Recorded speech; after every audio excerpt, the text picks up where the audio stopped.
নমস্কাৰ বন্ধু বান্ধৱীসকল আপোনালোকক পুনৰ স্বাগতম জনাইছো আমাৰ YouTube চেনেলটোলৈ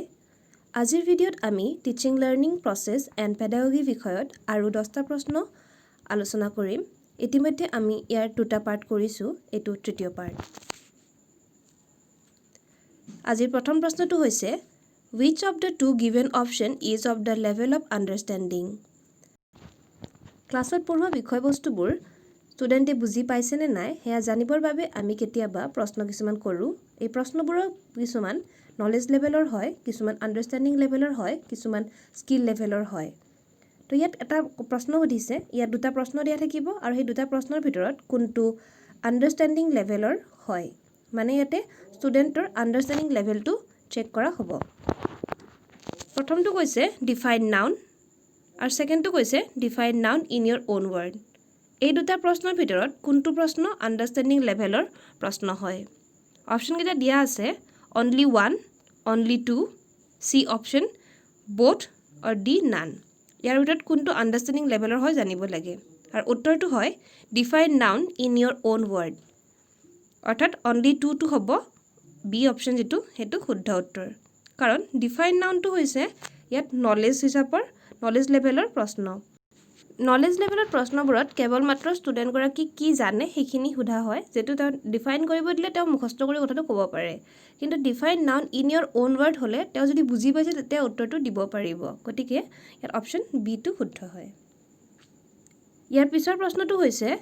which of the following statement is correct ইয়াত কেইটামান স্টেটমেন্ট দিয়া আছে তাৰ কোনটো শুদ্ধ হয় ক'ব লাগে syllabus is a part of curriculum syllabus is an annexure to curriculum Curriculum is same in all educational institution affiliated to a particular university. Syllabus is not same in all educational institution affiliated to a particular university. Our uttortu hoise syllabus is a part of curriculum. Teacher uses visual aid to make learning simple, more knowledgeable, quicker or interesting. Uttortu hoise interesting. The teacher's role at higher educational level is to provide information to students,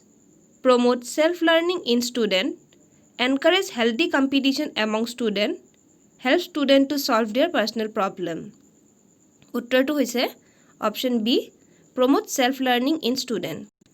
এতিয়া তেওঁলোকে higher educational লেভেলত আছে গতিকে তেওঁলোকক নতুন কথা এটা নিজাকে শিকাৰ কাৰণে শিক্ষকে গাইড কৰিব ইয়াত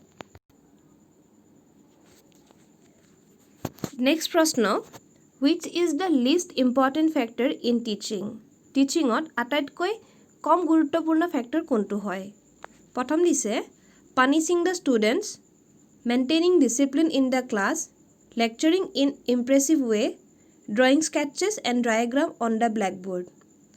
আটাইতকৈ কম গুৰুত্বপূৰ্ণ কথাটো হৈছে punishing the student The teacher has been glorified by the phrase friend, philosopher and guide because he has to play all vital role in context of the society. He transmits the high value of humanity to the students. He is the great reformer of society. He is a great patriot.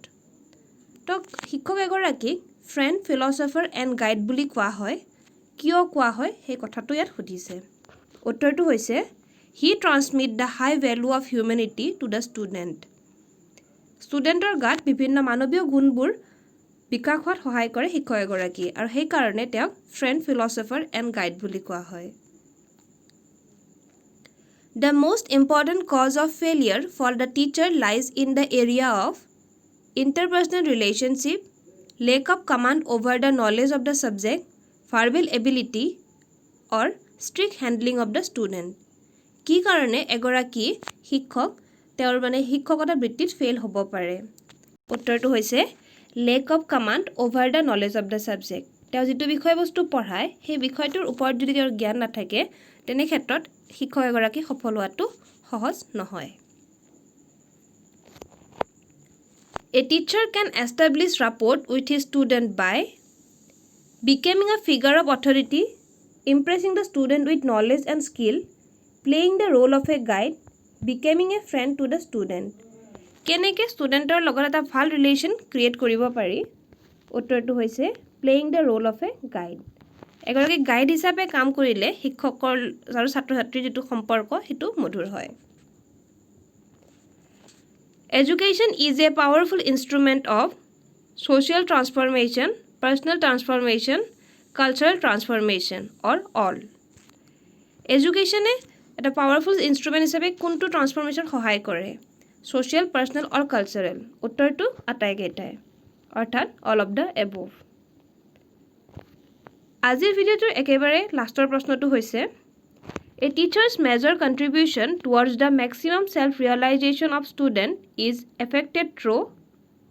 constant fulfillment of students' need, strict control of classroom activities, sensitivity to students' need, goals and purpose, strict reinforcement of academic standard. Self-realization মানে হ'ল ছাত্ৰ এগৰাকীয়ে নিজৰ যিটো মূল্য বা নিজৰ যিটো জীৱনৰ অৰ্থ হয় সেইটো কেনেকৈ বুজি পাব পাৰে গতিকে তেনে ক্ষেত্ৰত শিক্ষক এগৰাকীয়ে গাইড হিচাপে ইয়াত কাম কৰিব তেওঁ ষ্টুডেণ্টৰ নিড গোল বা পাৰপাছটো বুজি পোৱাত সহায় কৰিব উত্তৰটো গতিকে হ'ব option C sensitivity to students need goals or purpose এইকেইটা আছিল আজিৰ ভিডিঅ'ৰ 10টা প্ৰশ্ন ভিডিঅ'টো চাই কেনে পালে যদি ভাল লাগিল লাইক শ্বেয়াৰ কমেণ্ট কৰিব আৰু চেনেলটো ছাবস্ক্ৰাইব কৰিব ধন্যবাদ